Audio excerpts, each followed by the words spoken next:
With Obama signing the stem cell research bill, the future landscape could look more like the movie Blade Runner. If you remember the Winston Churchill speech before the Normandy invasion, he said that it was about halting perverted science. So anyway, here's the speech. Research.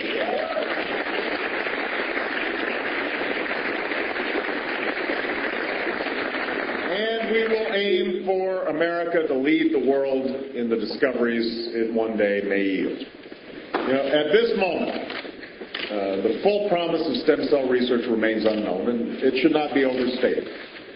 But scientists believe these tiny cells may have the potential to help us understand and possibly cure some of our most devastating diseases and conditions, to regenerate the severed spinal cord and lift someone from a wheelchair, to spur insulin production and spare a child from a lifetime of needles, to treat Parkinson's, cancer, heart disease, and others that affect millions of Americans and the people who love them. But that potential will not reveal itself on its own. Medical miracles do not happen simply by accident. They result from painstaking and costly research, from years of lonely trial and error, much of which never bears fruit, and from a government willing to support that work. From life-saving vaccines to pioneering cancer treatments to the sequencing of the human genome, that is the story of scientific progress in America.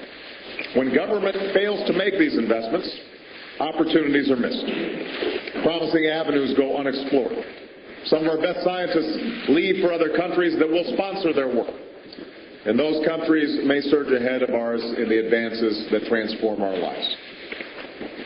Now, in recent years, when it comes to stem cell research, rather than furthering discovery, our government has forced what I believe is a false choice between sound science and moral values. In this case, I believe the two are not inconsistent. As a person of faith, I believe we are called to care for each other and work to ease human suffering. I believe we have been given the capacity and will to pursue this research, and the humanity and conscience to do so responsibly. It's a difficult and delicate balance, and many thoughtful and decent people are conflicted about or strongly oppose this research. And I understand their concerns, and I believe that we must respect their point of view. But after much discussion, debate, and reflection, the proper course has become clear. The majority of Americans from across the political spectrum and from all backgrounds and beliefs have come to a consensus that we should pursue this research, that the potential it offers is great, and with proper guidelines and strict oversight, the perils can be avoided. That is a conclusion with which I agree. And that is why I'm signing this executive order, and why I hope Congress will act on a bipartisan basis to provide further support for this research. We're joined today by many leaders who have reached across the aisle to champion this cause, and I commend all of them who are here for that work. Ultimately, I cannot guarantee that we will find the treatments and cures we seek. No president can promise that.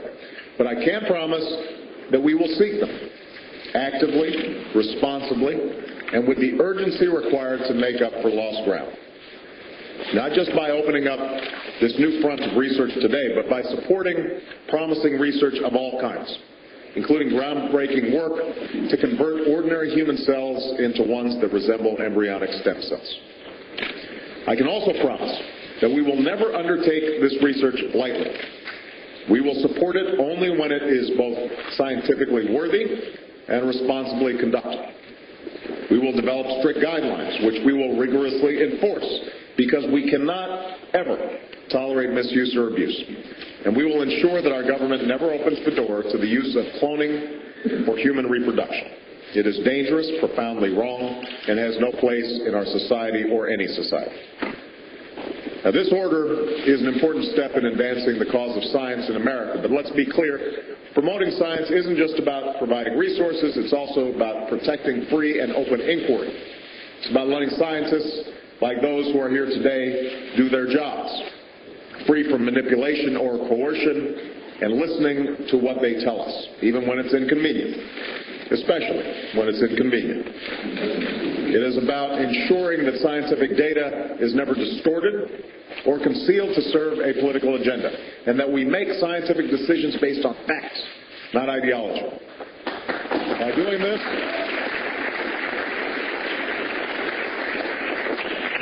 this, we will ensure America's continued global leadership in scientific discoveries and technological breakthroughs.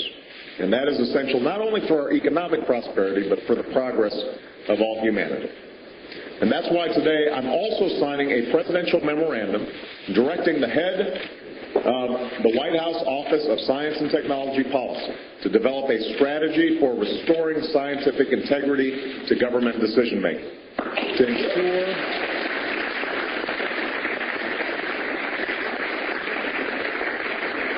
ensure that in this new administration, we base our public policies on the soundest science, that we appoint scientific advisors based on their credentials and experience, not their politics or ideology, and that we are open and honest with the American people about the science behind our decisions.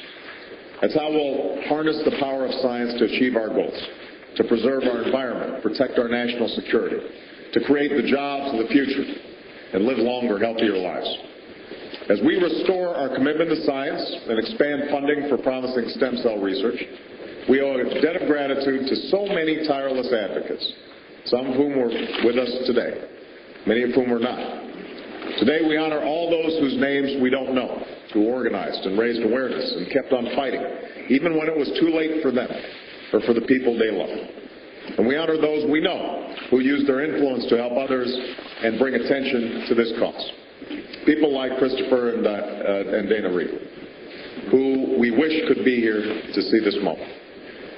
One of Christopher's friends recalled that he hung a sign on the wall of the exercise room where he did his grueling regimen of physical therapy, and it read, "For everyone who thought I couldn't do it, for everyone who thought I shouldn't do it, for everyone who said it's impossible, see you at the finish line." Christopher once told a reporter who was interviewing him, if you came back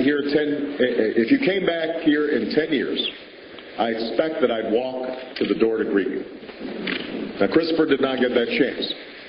But if we pursue this research, maybe one day, maybe not in our lifetime or even in our children's lifetime, but maybe one day, others like Christopher Reeves might. There's no finish line in the work of science. The race is always with us. The urgent work of giving substance to hope and answering those many bedside prayers, of seeking a day when words like terminal and incurable are potentially retired from our vocabulary. Today, using every resource at our disposal, with renewed determination to lead the world in the discoveries of this new century, we rededicate ourselves to this work. Before I sign, I want to just note the people who are on the stage with me, in addition to our outstanding Secretary